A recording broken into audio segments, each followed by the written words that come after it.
یک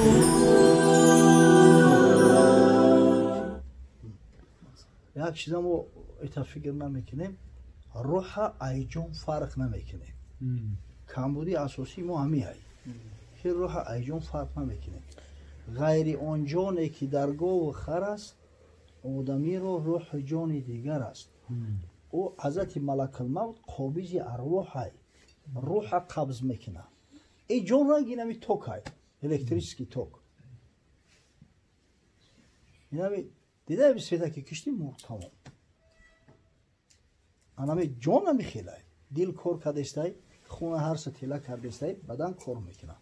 اما روح دیگه های. روح رنگی فلش در تلفن. جداگونه های. روح اول در بدن آدم نیست. وقتی در شکم مادر 120 روزه شید، بعد به امر پروردگار روح دمیده میشه در بدن. بفهمید؟ امام غزالی همین را چی میکنه؟ میگه که هم مردم اصلا بگه این بدن یک چرپای سواری برای هم روح های. اصل انسان روح های.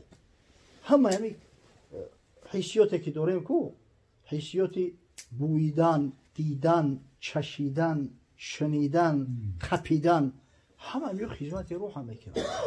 همین 5 کانال اینفورماسیون را جمع میکنیم روح بوی میگردونیم. دیده آدم میبره بدنش میپوسه، نه که روح نمیبره، او روح هست. انا ملک الموت خوابیز ارواح روح ها را قبض میکنه. روح در کی میشوه؟ از مخلوقات خدا. روح در ملائکه میشوه. ملائکه اصلا روحانی های. روح انا در جن ها میشوه و در انسان ها. یه دیگه گاو و خر این حیوان ها ندارن یا روح ندارن. همون جان نه فقط در حیوان ها، در رستنی ها هم هست. همون جان داره که سبز میشوه و میوه میته و میده و هم نیستی. اگر همون که نباشه خشک میشود، هضم میشود، میروه. همه همین نباتات، حیوانات همه جان دارن. جان قبض نمیشود. جان مهلت که اومد میبریم میروه. اما روح قبض میشود. روح به عالم ارواح میروه. یا هم دیگر فرق میکنن. همین یک داری خواهرش فاطمه ایمان آورد. این خدمت یک زن است که همین عمر به اسلام گرداند. پس عمر دیگر همین قدر خدمت هایی که داشت، همین قدر خدمت هایی که نشان داد، همش رو انجام دادن.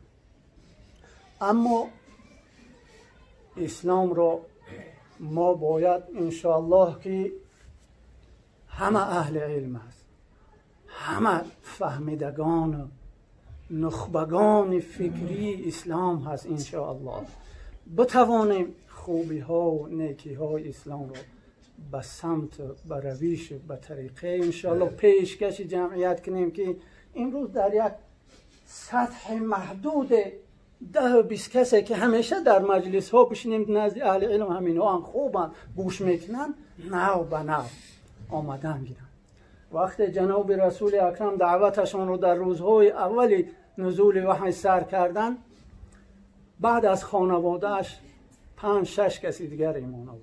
حضرت ابوبکر و به دست جناب ابوبکر رضی الله عنه، حضرت عثمان، حضرت عبدالرحمن بن عوف، سعد بن ابی وقاص، زبیر بن عوام و حضرت طلحه بن عبیدالله ایمان آوردند.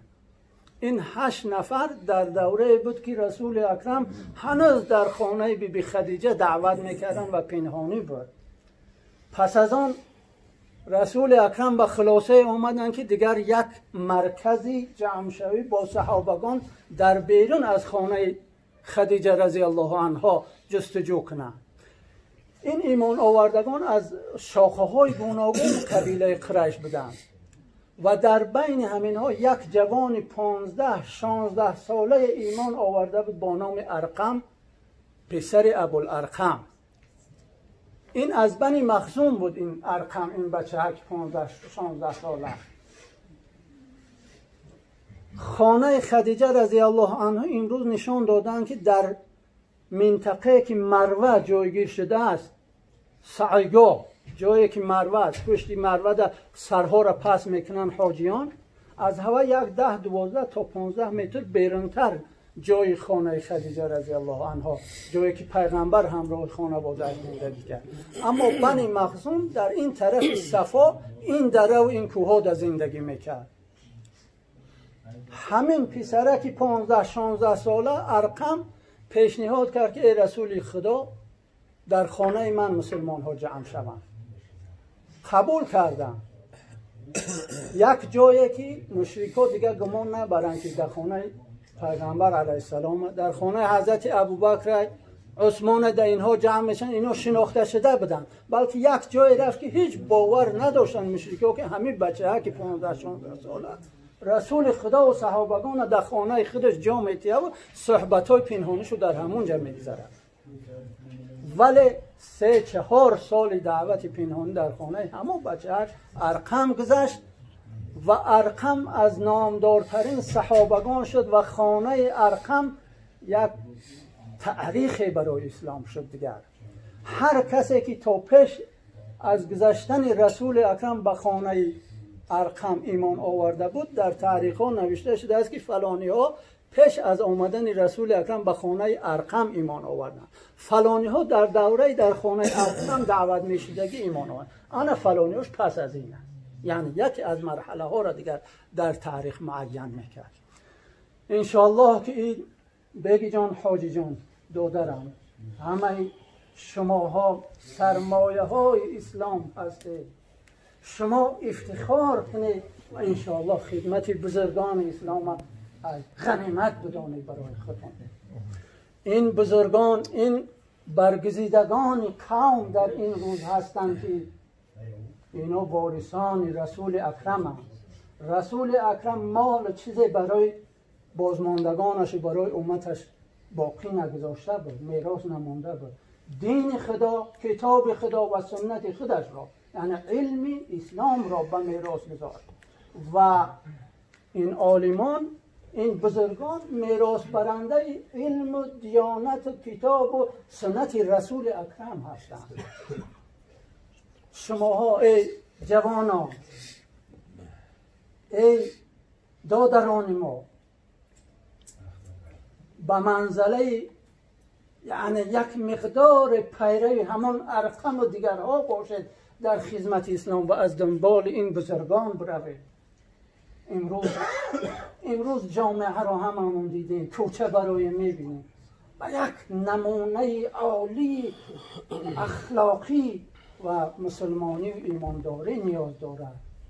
میبینیم چقدر نسل امروزه ما بعد از استقلالیت فحشگو، ناسزاگو، نه اخلاق سخن گفتن، نه اخلاق پوشیدن لباس درست، نه اخلاق درست دستن را دارند. 10ها و 100ها مثل شماها جوانها با نصیحت های این بزرگان نمونه در بین همه قوم بود. وقتی 2-3 نفر شما در مشروط کرد دیدن که اون قدر گپ و ناسزا و سر لباسی بیرهن، شما آرامانه شیشگی یک صحبت خوب و فرهنگی انجام میتید، حتما تأثیر رو میکنه. 10ها و 100ها نفر از جوانان تربیت دیده بر اساس سنت رسول خدا وقتی در بازارها رفتن دیدن اون راه و رفتار مردم اینها نه از ترازو بزنن، نه فند فریب کنن، با یک سربلندی و عزت و آبرو و نمونه اخلاقی رفتار کنن، انشاءالله تأثیر خودشمی جامعه به همه شکل اصلاح می شود در آینده پیش می رود. رسول اکرم کار را که کرد هیچ معلم، هیچ مکتب نتوانست کرده. ما مثلا وقتی یک استاد میگیریم، استاد مشق، شکاله های مشق میگیریم، وقتی یک استاد فلسفه را میگیریم، استاد فیزیک و شیمی و یک جا را میگیریم، فقط میتواند 10 و 20 50 و 100 شاگرد در همون ساحه خودش برارد. یک مکتب سیاست شناسی را میگیریم، دانشمندان سیاست شناس میتوانند 50 100 یا 200 300 شاگردی در ساحه سیاسی برارند. اما کار رسول اکرم انجام داد، امت ساخت. امتی که نویسنده داشت، سرلشکر داشت، جنگاور داشت، پیشبرنده اقتصاد داشت، تمام چیز را داشت. امت ساخت. امت همه چیز را دیگر دارد.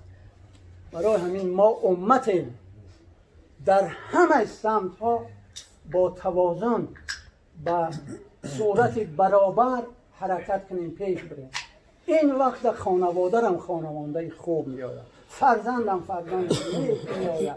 انشاءالله پیشرفت ها و سربلندی ها نصیب همه ما میگردد.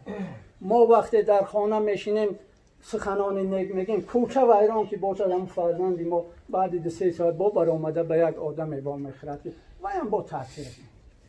انسان حیات اجتماعی و جمعیتی انسان هیچگاه از دو جریان متعاکس یعنی بر ضد همدیگر حرکت کننده خالی نیست. یا میتوانی تأثیر بگذاری یا نباشد متأثر میشه، یعنی تأثیر قبول میکنی. یا خوبی ها را میتونی برسانی تأثیر گذاری یا از بدی هاشو مجبور متأثر شوی چی بگیری. انشاءالله آینده به نیکی است. در بین این گفته ها یک چیزی دیگر را یادآوری بکنم.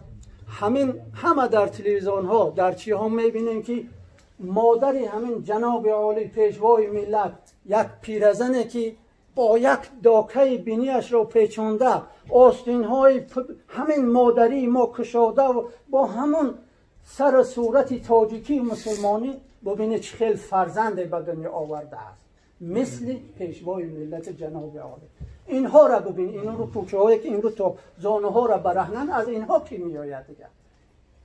فرق تا همین جا است. ما وقتی بخواهیم انسان بزرگ شخصیتی که ملت بدارد خدمت کند پیش برد، هم خیلی مادرها در خورد.